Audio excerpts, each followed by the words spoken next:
Is your Bose soundbar remote not responding? Don't panic. This is a common problem and usually easy to fix. In most cases, the issue comes down to power, signal blockage, or pairing errors. The first thing to check is the battery. Bose remotes typically use a CR2032 coin battery, and weak or dead batteries are responsible for the majority of failures. Replace it with a fresh one and make sure the positive side is facing outward. Next, check the line of sight. Bose remotes rely on infrared, so the signal must travel directly to the soundbar's IR sensor. Remove any objects blocking the path and stay within about 20 to 30 feet. Bright lighting, especially fluorescent bulbs or direct sunlight, can also interfere with the signal. You can quickly test the remote using your smartphone camera. Point the remote at the camera and press a button. If you see a small flashing light on your screen, the remote is sending a signal. No flash usually means the remote itself is faulty.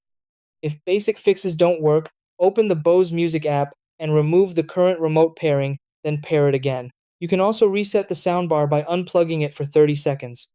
Updating the firmware through the app may also solve connectivity bugs.